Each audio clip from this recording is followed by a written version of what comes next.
France Inter. France Inter, le 18-20, Fabienne Synthèse. Mais qu'est-ce qui se passe alors avec MaPrimeRénov'? C'est un peu comme si à chaque bout de la chaîne, on trouvait des gens sur une échelle qui va de un peu agacé à panique à bord. Il y a des particuliers qui ont décidé d'engager des travaux de rénovation mais qui se retrouvent incapables de payer parce que MaPrimeRénov' tarde. Ils sont donc contraints de reprendre un prêt pour certains. Il y a des entreprises qui avancent des travaux puisque le dossier est là, mais qui attendent aussi que les montants leur soient versés. Pareil pour les mandataires qui servent d'intermédiaires. La faute aux dossiers qui sont très longs à instruire, c'est donc la faute de l'Agence nationale de l'habitat. Attendez, si les dossiers sont plus longs à analyser, c'est aussi parce qu'il y a de plus en plus de gens qui veulent être bénéficiaires, c'est l'argument numéro 1. Et puis il y a la fraude, c'est l'argument numéro 2, c'est une réalité, détournement d'argent public, faux dossiers, travaux jamais réalisés. MaPrimeRénov' a été une aubaine pour ces escrocs-là. La fraude, elle est d'ailleurs aussi du côté des brebis galeuses des entreprises du bâtiment. À la fin, quand même, les délais affichés par l'Agence de l'habitat sont nettement plus courts que ceux qui sont affichés par les professionnels. De quoi parfois décourager des particuliers ou les artisans les vrais, d'autant que ça bouge tout le temps les aides et les conditions encore au 1er janvier dernier, et bien sûr nous y reviendrons. Bref, ce que dit ce coup de colère contre l'ANA et la petite manifestation devant ces locaux hier, ce que ça dit, c'est que ça montre que le dispositif MaPrimeRénov', que tout le monde connaît maintenant, a encore une grosse marge de progression peut-être, et c'est de cela dont on va discuter ensemble. Ce qui interroge aussi, c'est le mouvement massif de rénovation dont nous avons besoin pour être en conformité avec la loi. Est-ce qu'il est là, ce mouvement-là, ou est-ce qu'on a déjà pris du retard? C'est le téléphone sonne, soyez les bienvenus. Le téléphone sonne. 01 45 24 7000. Leslie, vous êtes la première et vous êtes la bienvenue, bonsoir. Bonsoir. On vous écoute, Leslie. Eh bien, je vous appelais pour livrer mon témoignage concernant mon projet de rénovation globale sur une maison qui est une réelle passoire énergétique. Donc, on part d'un projet qui a commencé en septembre 2024 et aujourd'hui, malgré un dossier complet qui a été accompagné par un accompagnateur énergétique, eh bien, j'ai pas de nouvelles. J'ai pas de nouvelles de l'ANA pour un dossier complet. Et en plus, quand j'ai déposé mon dossier de demande de subvention, eh bien, on m'a promis quelque chose qui correspond absolument pas au texte, puisqu'on ne veut pas prendre en compte mon enfant, dû au paramétrage de la plateforme.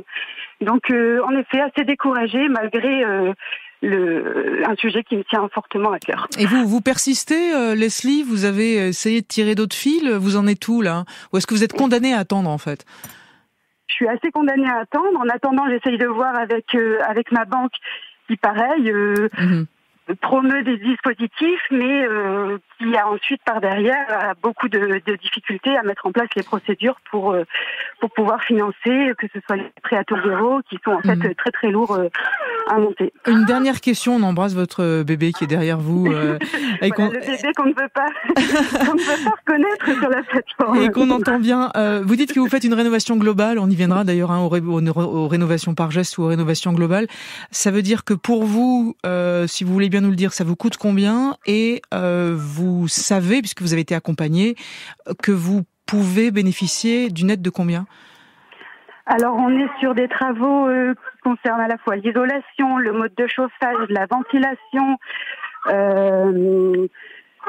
j'en oublie, les fenêtres, peut-être, les vitrines, voilà. Ouais. Et donc, on est alors de mémoire, on est à plus de 80 000 euros de travaux à engager. Okay. On tablait sur une subvention de l'ordre de plus de 30 000 euros. Okay. Et quand on dépose, on nous dit qu'on est plus sur 14 000 puisqu'on change de catégorie de foyer. Okay. Voilà. Vous savez tout sur ma vie financière. Eh ben, écoutez, je sais tout sur votre vie financière, absolument, Leslie. J'ai aussi votre 06, donc c'est parfait. Merci beaucoup pour cette entrée en matière et pour ce témoignage, pour en discuter ensemble. Et il y a Martin Lagagne qui est là. Bonsoir. Bonsoir. Vous êtes le porte-parole de l'Agence nationale de l'habitat, l'ANA, dont on parlera beaucoup au cours de cette émission. Il y a Aurélien Desjean. Bonsoir. Bonsoir. Chargé de mission transition énergétique au sein de la Fédération Solila.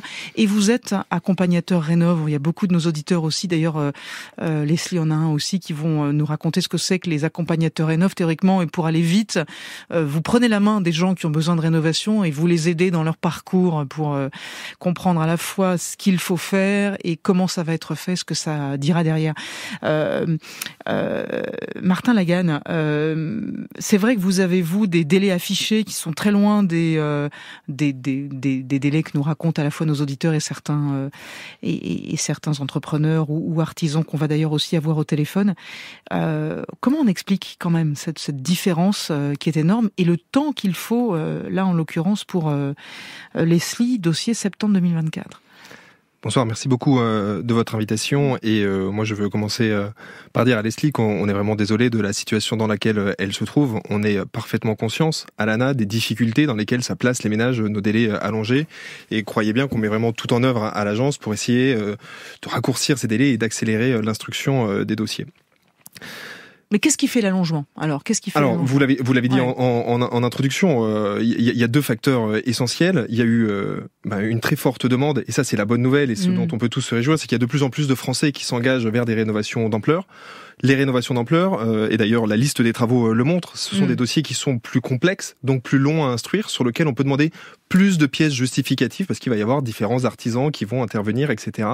Et il va falloir s'assurer que la qualité des travaux qui est présenté dans le dossier correspond bien à ce qui est recommandé dans l'audit énergétique. Donc ce sont des dossiers qui sont plus longs à instruire, dans une période où il y a eu beaucoup de demandes. Et par ailleurs, on a connu aux deux premiers mois de l'année la période des services votés, pendant laquelle l'État n'avait pas de budget, donc l'ANA ne pouvait pas engager de dossier.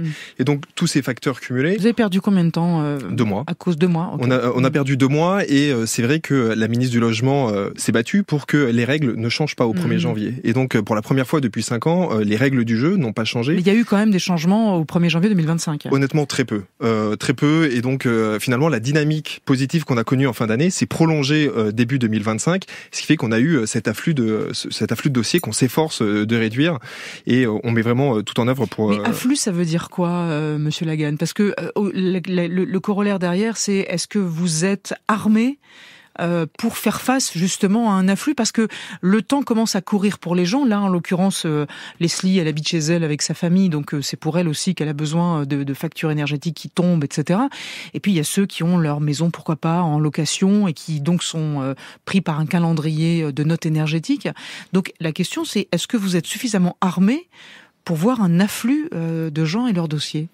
Oui, aujourd'hui les budgets sont là, les moyens sont là. C'est une question de résorber les stocks qui se sont accumulés en début d'année, et on met vraiment tout en œuvre pour que Leslie et tous les ménages qui sont dans cette situation aient une réponse le plus rapidement possible. Alors les budgets sont là, on y viendra à budget dans un instant. De votre côté à vous, Aurélien Desjean, j'imagine que des Leslie vous en rencontrez tous les jours, c'est votre boulot de rencontrer des Leslie. Mais est-ce que ça rentre en ligne de compte, ça aussi, en leur disant, alors voilà, votre liste effectivement elle est longue, isolation, chauffage, ventilation aux fenêtres, donc ça prendra plus de temps. Est-ce qu'il faut que désormais, que dans votre manière de le vendre, il faut que vous appuyiez sur cet argument-là? Oui, tout à fait. Alors après, donc Solia, c'est solidaire pour l'habitat. On est un accompagnateur rénov', mais qui a quand même une grande particularité, c'est que c'est un réseau associatif, donc à but non lucratif, et on accompagne majoritairement les personnes qui ont des difficultés financières, donc les ménages qui sont les plus modestes, donc ce qu'on dit dans le jargon, les modestes et les très modestes. Ouais. Donc c'est ceux qui pourront toucher le maximum, si je puis dire, le maximum de possibilités de la part de MaPrimeRénov'. Et donc nous, on est une association qui a une centaine d'années, qui travaille main dans la main avec les services de l'État à la co-construction des politiques publiques. On a vu beaucoup de réformes différentes. Nous, on est quand même ravis à l'heure actuelle d'une chose, c'est qu'on a réussi à mettre vraiment beaucoup de moyens financiers sur des rénovations d'ampleur. Il faut continuer à mettre les moyens sur les rénovations d'ampleur. Ce sont celles qui vont nous permettre d'apporter un meilleur confort de vie, de rénover vraiment les logements de manière pérenne. Il faut savoir que quand on fait une rénovation qui est globale, on en fait à peu près une par an. C'est un peu un projet d'une vie. Donc au-delà des délais qui à l'heure actuelle sont effectivement trop longs, et on a beaucoup de Leslie, et j'en suis désolé, au téléphone, et on peut pas faire grand chose nous non plus sur ces côtés-là, mais il faut se dire aussi qu'on a quand même des projets qui sont effectivement longs aussi à mûrir, qu'il faut vraiment. Non mais c'est vrai, mais ce que nous dit Leslie et ce que nous disent nos auditeurs, il y en aura d'autres évidemment qu'on entendra, c'est il faut bien les avancer pour que ça commence. Et c'est un peu le diable qui se mord la queue, parce que si on attend de recevoir la prime, qu'on touche effectivement à la facture, donc si on attend de recevoir la prime pour entamer des travaux, mais que les travaux ne sont entamés qu'au moment où la prime arrive, à la fin ça commence jamais, quoi. Donc du coup, est-ce qu'on peut pas imaginer, par exemple, pour que ça aille plus vite, j'en sais rien, se dire qu'il faut un autre mandataire au milieu, parce que la question se pose aussi pour les artisans, on en aura un au téléphone, quand ils démarrent les travaux, puisqu'ils savent que ce sera fait, puisque le devis il est là et qu'il n'y a pas de raison que ça ne se fasse pas, eux, il faut bien que ça rentre aussi dans leur trésorerie. Et là, on a l'impression de mettre tout le monde un peu dans l'embarras, en fait. Vous posez la question de comment on peut faire pour que ça aille plus vite. L'instruction, et je crois qu'il faut que tout le monde comprenne qu'on a tous un rôle à jouer là-dedans. L'ANA prend ses responsabilités en essayant d'accélérer l'instruction des dossiers, en mobilisant un maximum de moyens sur le sujet, mais du côté des ménages, du côté des accompagnateurs Rénov et du côté des entreprises, on a aussi besoin de leur mobilisation. Nous, côté ANA, on observe encore aujourd'hui un grand nombre de dossiers qui sont déposés incomplets, qui nous obligent à... Mais c'est parce qu'ils sont très très complexes aussi. Mais c'est vrai. Mais je crois qu'il faut l'assumer, et que rénover son logement, c'est pas simple. Rénover, c'est compliqué. La dame l'a dit. Leslie a présenté tous ses travaux. Elle en fait pour 80 000 euros d'argent sur un projet de 80 000 euros. Alors Leslie, elle a une aide entre 14 000 et 30 000 euros. Mais un ménage aurait pu toucher 63 000 euros. Non, elle a pas entre 14 et 30 000 euros. Elle pensait qu'elle avait 30 000 euros et en fait, elle en a 14 000. Et là aussi, je pense qu'elle est tombée sous le coup des nouveautés du 1er janvier 2025. Les taux d'aide qui diminuent de 30 à 10% pour les projets permettant un gain de 2 classes de DPE. Donc je sais pas de combien il est question pour Leslie, évidemment. De 35 à 40% pour la diminution de 3 classes de DPE, de 35 à 40% pour la diminution de 4 classes de DPE. Donc là, il y a eu quand même des changements en 2025. Et ce qui est très frustrant pour les gens, c'est de se dire qu'on fait le dossier en 2024, on le fait il y a longtemps, et puis une fois qu'il finit par être sur le bureau de quelqu'un, on est passé en 2025, et boum, on est passé de 30 000 à 14 000. Alors... Je vais répondre sur le fond, mais c'est pas tout à fait ça. Si le dossier a été déposé en 2024, il est instruit selon les règles de 2024. Donc non. Mais il est quand même passé de 30 000 à 14 000. Là, non, mais ça c'était plus en lien avec sa situation familiale et la naissance d'un enfant. Aussi. Et donc il y a peut-être, si le dossier est en cours d'instruction, il y a encore peut-être moyen de se rapprocher des services de l'ANA pour faire valoir cette nouvelle composition familiale. Néanmoins, en effet, vous le dites, les règles ont changé sur les catégories supérieures. Elles n'ont pas changé sur donc plus de 80% des ménages, puisque les catégories supérieures sont les 20% des ménages les plus aisés. Et donc aujourd'hui, 70% des dossiers MaPrimeRénov, ce sont des ménages modestes et très modestes. Donc pour eux, les règles n'ont pas changé. Ouais. Et alors il faut le redire d'ailleurs, c'est en gros une possibilité d'aider aux travaux de 80 à 90% pour les ménages les plus modestes et de 60 à 80% pour les ménages, on va dire, intermédiaires. Donc on parle d'une aide de 63 000 euros. Et donc c'est 63 000 euros d'argent public. Et donc il faut aussi comprendre que l'ANA nécessairement va demander des justificatifs et va s'assurer que le dossier finance des projets de qualité et finance vraiment des projets qui vont améliorer significativement le confort des gens. Mais c'est à ça que ça sert théoriquement les accompagnateurs, justement, à ce que le dossier soit bien, soit ficelé et qu'on ne soit pas obligé de revenir en arrière. Vous allez évidemment répondre, Aurélien Desjean, mais je voudrais qu'on écoute Nathalie, qui est l'une de vos consoeurs au fond. Bonsoir Nathalie. Bonsoir. On vous écoute. Donc moi, effectivement, je suis accompagnatrice à la rénovation et je constate, même en vérifiant les dossiers, que des fois, il y a beaucoup de retard. Alors, pour certains, on peut comprendre parce qu'il peut y avoir des erreurs d'interprétation concernant les travaux induits, où on va dire le bon sens technique ferait passer certains travaux en tant que travaux induits. Et au niveau des instructions, on nous dit pas non, ça passe pas, mais on nous dit pas pourquoi. Donc on n'a pas de retour et on n'a pas de lien direct avec l'instructeur.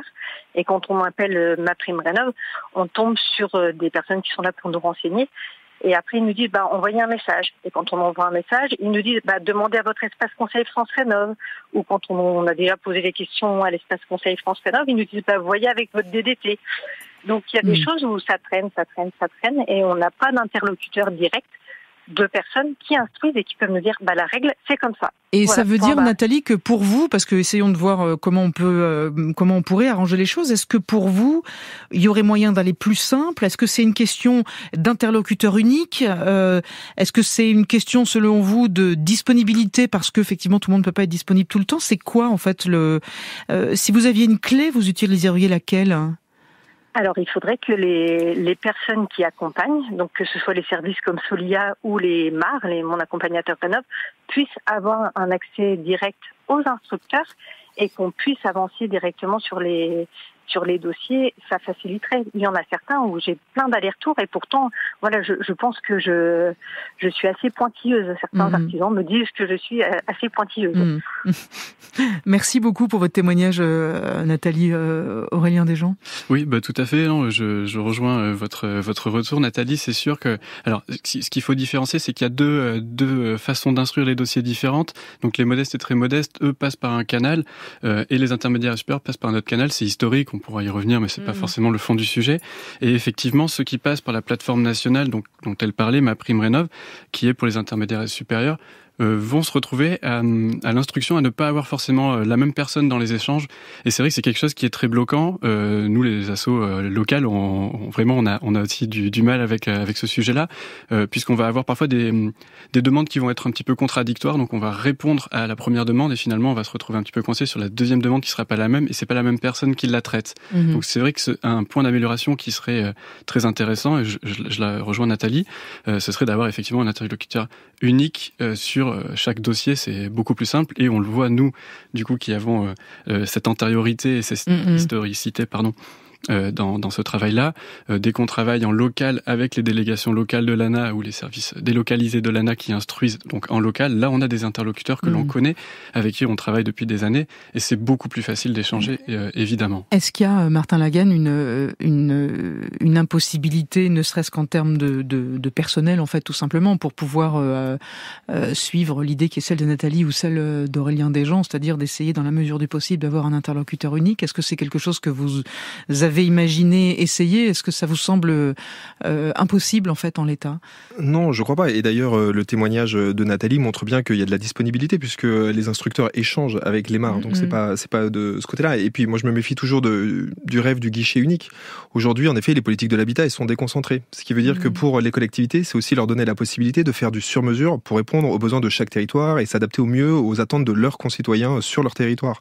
Et donc aujourd'hui, en effet, il va y avoir des règles qui peuvent changer d'un département à l'autre, mais c'est ce qui permet aussi à la collectivité de mettre l'accent sur la priorité que elle juge importante sur son territoire. Et donc, je crois qu'il faut accepter que ces politiques de l'habitat, elles sont complexes. Et la question, c'est comment ensemble on décide de se coordonner pour y répondre. L'ANA, les accompagnateurs Rénov', les entreprises aussi. On pourrait aussi beaucoup dire sur les devis que nous on se retrouve à instruire et qui parfois il manque des mentions obligatoires et sur lesquelles, comme il s'agit d'argent public, on ne peut pas l'accepter en l'état. Et donc, c'est vraiment un travail collectif. Et nous, on est vraiment persuadés, on est à la fois conscient des difficultés que cela pose pour les ménages, mais aussi pour les entreprises, et je pense qu'on y viendra après. Bien sûr. Mais en même temps, une partie de la solution, elle ne repose pas que sur l'ANA, c'est vraiment un effort collectif de toutes pour que les dossiers soient déposés complets, que les projets soient de qualité et que faciliter quelque part l'instruction par l'ANA pour réduire ensemble tous ces délais d'instruction. Voici Julien qui nous attend au standard. Bonsoir Julien. Bonsoir. On vous écoute. Oui, donc je voulais vous faire part de mon témoignage parce qu'en fait, je trouve qu'on parle très souvent de MaPrimeRénov' individuelle qui est évidemment importante, mais on parle très peu de MaPrimeRénov' copropriété.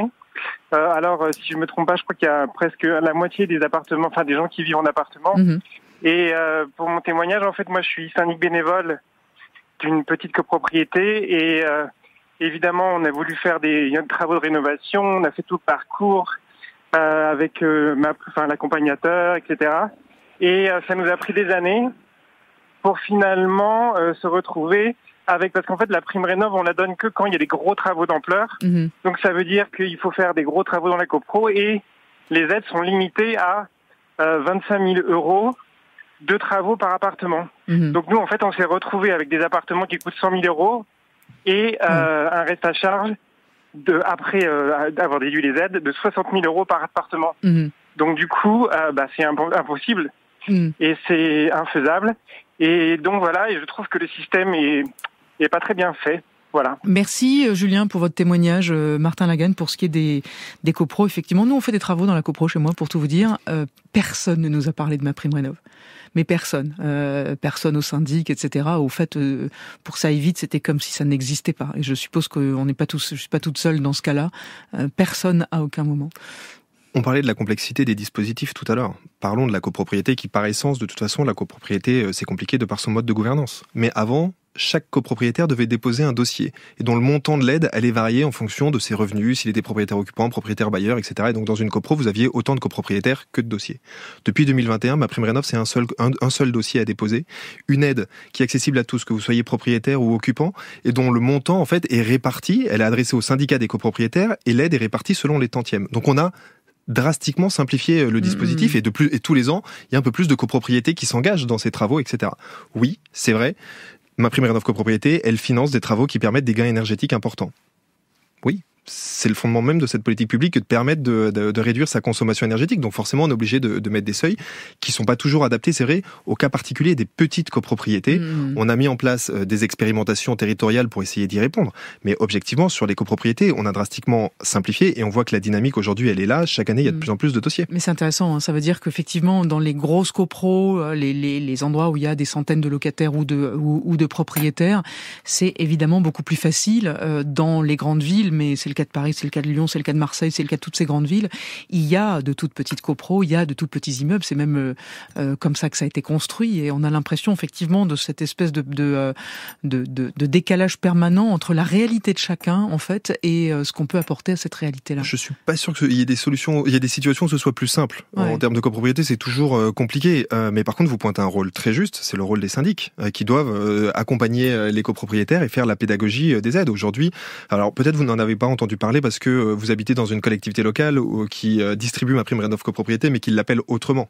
Voilà, mais donc à Paris, ça s'appelle Éco-Rénovons. Il y a beaucoup de projets qui se mettent en place à Paris.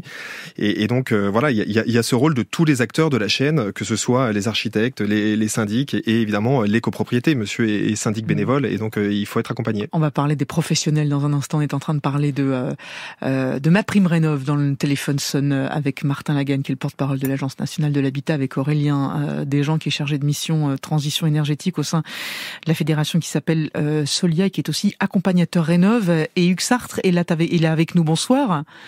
Oui, bonsoir. Vous êtes le cofondateur de Homios, vous êtes porte-parole des ensembliers de la rénovation énergétique, vous faites partie de ceux qui avaient montré votre mauvaise humeur assez récemment sur ces fameux délais, et sans vouloir entrer dans les détails de mois et de temps que l'on attend, moi, vous avez entendu une partie de cette conversation, Monsieur Sartre.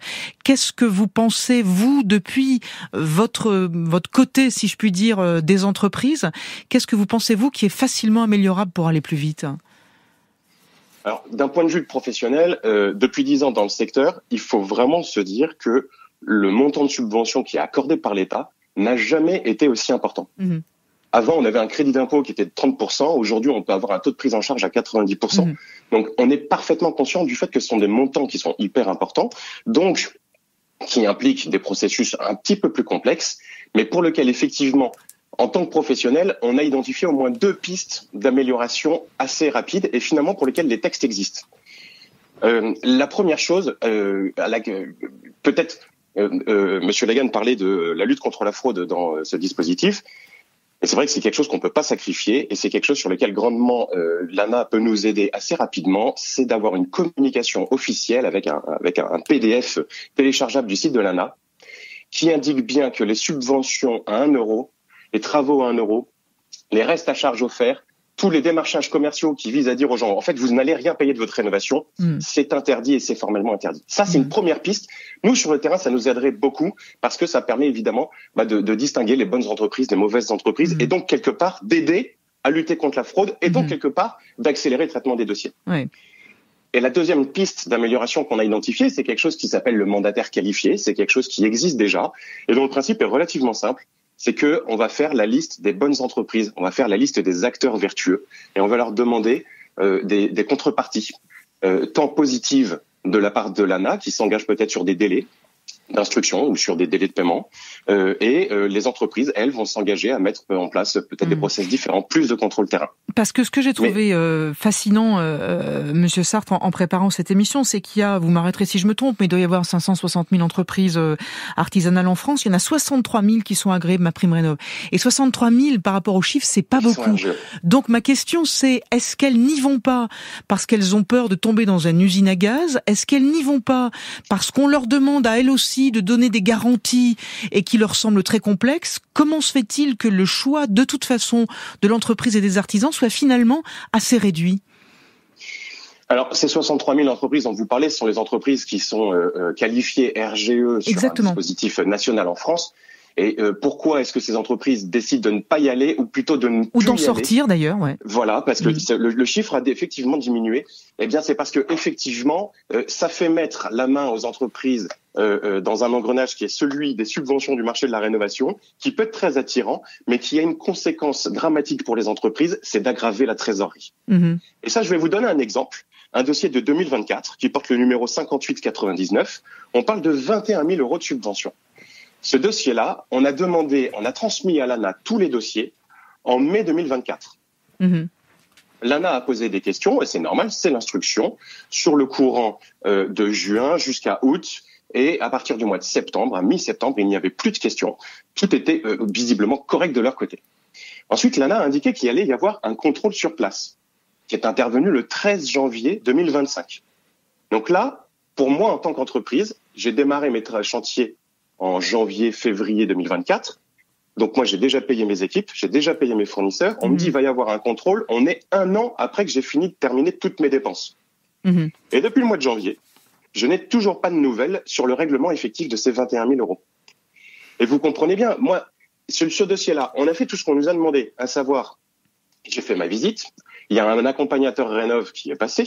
C'est des entreprises RGE qui sont intervenues sur le, on est entreprise RGE, on nous a demandé de l'être, on est devenu. Il y a un MAR qui est le MAR est repassé après les travaux.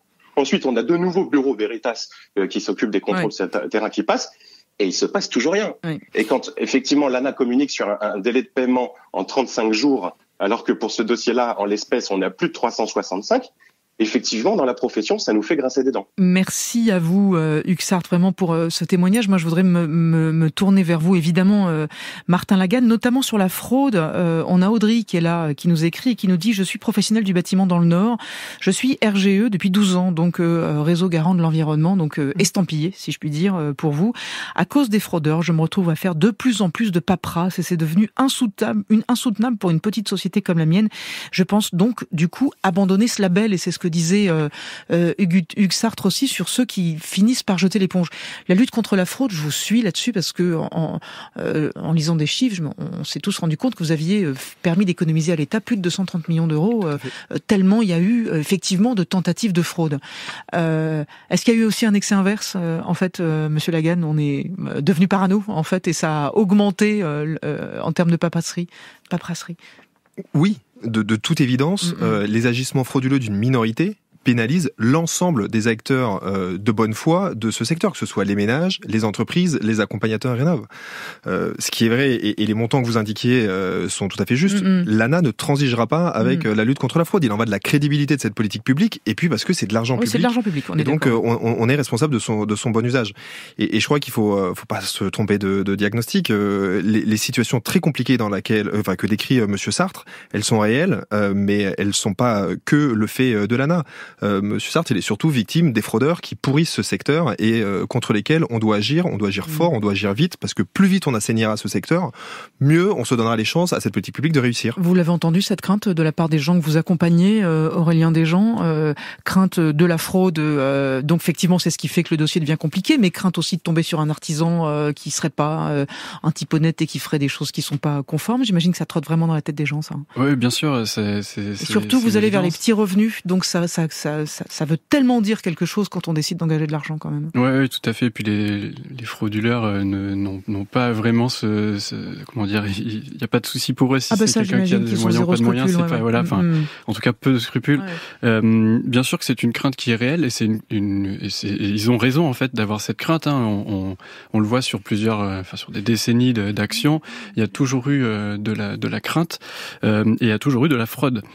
Notamment sur le dispositif qu'il y avait juste précédemment, celui qu'on appelle les C2E, donc c'est ce que vous avez souvent vu avec les isolations à 1 euro, les pompes à chaleur à 1 euro.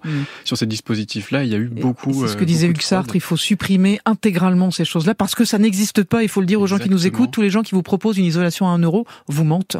Oui, et là on a eu beaucoup de soucis, et je pense qu'on en paye un peu maintenant les pots cassés. Malheureusement, je pense que l'ANA se retrouve à devoir faire beaucoup trop de contrôles, alors que si on avait réussi à limiter l'entrée d'éco-délinquants, on peut les appeler comme ça, on aurait moins besoin de faire de contrôle en fait. Si on a un filtre qui est meilleur au départ, on a moins besoin de faire des contrôles en post-travaux, puisqu'on a fait rentrer des personnes de confiance. Et ça, c'est tout l'enjeu qu'il faut arriver à faire maintenant. Et nous, on est toujours prêts à essayer d'épauler les politiques publiques pour évidemment avancer dans le bon sens. Écoutez cette suggestion, Martin Lagan, c'est celle de Jean-François qui dit le délai de réponse de l'ANA sur les attributions et sur le montant de la subvention pose effectivement un problème. Les devis des artisans ont une durée de validité qui est limitée, qui ne sont donc plus à jour au moment de les accepter après la réponse de l'ANA. Est-ce que c'est pas une clé et une piste de se dire augmentons un peu le délai de validité d'un devis en fait. Alors évidemment, quand on traverse une crise comme on a traversé au début de la guerre en Ukraine, on se rend bien compte que les matières premières montent, là, dont acte. Mais en règle générale et en marche normale, est-ce que vraiment le prix d'un devis varie à 3 mois ? Alors ça, c'est pas à l'ANA de se prononcer, c'est une relation contractuelle entre le client et son artisan, mais vous avez raison que dans la période où les délais d'instruction sont supérieurs à 3 mois, forcément ça pose des difficultés. Je pense que ça doit pouvoir se régler par le dialogue et par l'accélération des délais quand on aura répondu à cette problématique. Avant d'écouter une note vocale, c'est celle de François, je voudrais quand même vous donner ce message de Prisca qui dit mon dossier était complet, la société m'a aidé à le préparer, j'ai eu un seul interlocuteur et tout est allé très vite. Donc je suis contente quand même de vous donner le témoignage de Prisca. On écoute une note vocale ensemble, on la découvre ensemble, c'est celle de François. Bonsoir. Je me pose la question suivante. On a créé le dispositif d'accompagnateur Rénov'. C'est des gens qui, sauf erreur de ma part, sont choisis par l'ANA, sont labellisés. Pourquoi est-ce qu'on ne leur confie pas tout simplement l'instruction des dossiers, puisqu'ils sont tout à fait compétents pour le faire, ça fluidifierait considérablement les choses. merci. Et merci à François pour cette note vocale. Aurélien Desjean, tout sur vos épaules. Parce que en vous, on a confiance. En fait, c'est ça que dit François. Merci François, et j'espère qu'on est digne de cette confiance. On fait tout pour l'être. En tout cas, je pense que c'est pas vraiment à moi de répondre à cette question. Ça me semble un petit peu présomptueux. Je pense que Martin, t'es mieux placé. Non, mais comme il s'agit d'argent public, il faut forcément que ce soit la puissance publique qui instruise et qui engage cet argent. Donc ça peut pas reposer sur les accompagnateurs Rénov' qui peuvent pas être juges et parties. Le rôle de l'accompagnateur Rénov', c'est vraiment d'accompagner le ménage vers le projet le plus ambitieux possible et de l'accompagner dans le passage à l'acte, parce que on va le redire, mais rénover son logement c'est compliqué. Et donc c'est pas qu'une question de sous, c'est surtout et avant tout une question de projet. J'habite dans un logement, j'ai froid l'hiver, j'ai chaud l'été, il y a de l'humidité. Qu'est-ce que je dois faire comme travaux pour améliorer cette situation ? Et ensuite, on regarde comment on finance ce projet. Mais le point de départ, ça doit être le projet. Et ce projet, il doit être réfléchi, il doit être discuté. Il faut prendre le temps. Rénover son logement, c'est pas un sprint, c'est une course de fond. Et donc, il faut être bien préparé. Il faut pas sauter les étapes. Et il faut se dire quand on part qu'on va courir longtemps. Oui, et si je peux me permettre, Allez-y. du coup, si on continue dans cette idée-là, mieux on va préparer son projet en amont, plus il sera évidemment solide et efficace de toute façon en finalité, mais aussi plus il a de chances d'être instruit rapidement. En tout cas, à l'heure actuelle, maintenant qu'on commence à avoir un dispositif qui est rodé, il faut quand même aussi rappeler, on l'a pas trop dit, mais ce dispositif, il est quand même relativement récent. On a eu du coup un écosystème qui a dû se mettre en place. Évidemment, ça a mis pas mal de pagaille et ça peut aussi expliquer certains desiderata. On a Jérôme sur WhatsApp qui dit mais pourquoi rajouter justement cette fonction d'accompagnateur Rénov' alors qu'il y a des milliers d'architectes qui travaillent pour des particuliers qui maîtrisent autrement mieux les pathologies, disent-ils, d'un bâtiment et la manière de tout résoudre. Martin Lagan, est-ce qu'on a au fond rajouté une couche ou réellement facilité Non, j'ai une bonne nouvelle pour Jérôme, c'est que les architectes peuvent être agréés mon accompagnateur Rénov'. Ils ont même une voie facilitée en tant qu'architecte diplômé. Donc on a besoin de tout le monde, des architectes, des associations comme Solia, des artisans RGE. Oui, si je peux me permettre, mais on a aussi beaucoup d'architectes dans nos services. Parmi les accompagnateurs. Et puis des thermiciens, évidemment, etc. Je voudrais, pour terminer, qu'on donne la parole à quelqu'un d'autre qui s'appelle Adrien Hainaut. Bonsoir, monsieur Hainaut. Bonsoir. Et je voulais qu'on vous entende parce que vous êtes responsable de l'unité financement climat de l'Institut de l'économie pour le climat. Et ce qui m'intéresse avec votre voix, c'est d'abord une première chose. Est-ce que vous avez le sentiment, on a entendu les difficultés qu'il peut y avoir, on a aussi entendu que les gens avaient envie d'aller vers les rénovations, mais effectivement les choses sont compliquées. Est-ce que vous avez le sentiment, de là où vous parlez, qu'on se donne les moyens de répondre aux objectifs qui ont été fixés, qui sont même désormais fixés par la loi, pour ce qui est des diagnostics énergétiques de nos habitations? Alors oui, on peut faire un retour là-dessus. Récemment, donc en 2022, les ménages français dépensaient 25 milliards d'euros pour rénover leur logement, économiser l'énergie, réduire les émissions de gaz à effet de serre, ou simplement vivre mieux, plus confortablement, quand on habite dans une passoire thermique notamment. Et l'État participe au financement des travaux, c'est ce qu'on vient d'entendre, à hauteur de 6 milliards d'euros en 2022, principalement l'aide MaPrimeRénov', mais aussi d'autres formes d'aide. Il y a une réduction de TVA, il y a aussi les certificats d'économie d'énergie, dont on parle pas ici, mais qui sont complémentaires à ça. Et pour être sur la voie de nos objectifs climat, il faudrait encourager beaucoup plus de ménages à rénover leur logement, donc augmenter le nombre de rénovations, mais aussi la qualité des rénovations. C'est des rénovations d'ampleur qu'on a un peu citées dans l'émission. Ouais. Ampleur, ça veut dire pas geste par geste, c'est-à-dire que le mieux, c'est de tout faire à la fois, ce qui est évidemment plus cher. C'est au moins penser tout en une fois, et puis peut-être y aller par étapes, mais en tout cas avoir réfléchi à ce qu'on faisait sur la durée. Et pour arriver à ça, nous estimons donc à l'Institut que il faudrait doubler les enveloppes consacrées aux aides publiques, MaPrimeRénov' et les autres. Naturellement, ce serait un coût pour les finances publiques. L'alternative, ce serait de rendre une partie de ces travaux obligatoires, mais alors à la charge des ménages. Donc c'est une question entre le pot commun, les finances publiques, et puis ce qui est à la charge de chacun. Mais ils sont obligatoires, ces travaux, Monsieur Hainaut, à partir du moment où pour louer un logement, notamment si on a une note énergétique qui est en F ou en G, ça devient impossible. De fait, ces travaux sont obligatoires. Tout à fait, c'est déjà le cas pour certains. C'est pas le cas pour tous les travaux, ni pour tous les travaux d'ampleur, mais si on veut réduire la partie qui passe par les finances publiques et par le pot commun, il faut davantage d'efforts privés, et donc c'est-à-dire d'efforts individuels des ménages. Donc plus d'efforts individuels, ça veut dire plus d'argent, et ça devient de plus en plus compliqué. Vous avez parlé de finances tout à l'heure. L'enveloppe, elle était de 3,4 milliards, elle est passée à 2,1 milliards pour 2025. On n'est pas. On sait aussi qu'il y a eu des budgets qui ont été des budgets contraints. On n'est pas complètement naïf là-dessus. Il y a eu des parcours qui ont aussi été resserrés. Est-ce que ça veut dire qu'on va pas dans la bonne direction, Adrien Hainaut, ou est-ce que ça veut dire qu'il faut en fait nous donner plus de temps, parce que le calendrier est aussi contraint pour ce qui est des notes énergétiques notamment. Est-ce qu'il faut se dire, donnons-nous un peu plus d'air et donc un peu plus de temps? De notre point de vue, aujourd'hui, les enveloppes, vous l'avez dit, donc ont stagné, voire diminué, alors qu'il y a un engouement. Donc, ce serait dommage de retarder, de décourager les ménages qui essayent de rénover leur logement. Donc, de notre point de vue, il faut d'abord élargir, augmenter ces enveloppes pour répondre à la demande, et puis les faire durer. Mais l'important, ce n'est pas juste faire plus de rénovations en général, ça c'est un peu le chiffre global, c'est faire mieux. Mais c'est surtout qu'elle soit donc meilleure, mais surtout accessible à tous, à tous les types de ménages. De ce point de vue-là, certaines aides, comme celle de l'ANA, vont dans un sens plus solidaire. Elles bénéficient à des ménages plus modestes qui n'auraient pas pu rénover autrement. D'autres bénéficient encore à tous les ménages, y compris à ceux qui auraient les moyens peut-être d'investir par eux-mêmes. Et donc, c'est l'équilibre entre ces régimes d'aide qui est une question importante aujourd'hui pour réussir une transition plus juste. Du pain sur la planche pour tout le monde, Adrien Hainaut. Merci beaucoup. On en refera d'autres des téléphones sonnent sur MaPrimeRénov', parce que vous êtes très nombreux. Vous l'êtes toujours d'ailleurs sur ce genre de sujet, et on en est ravis.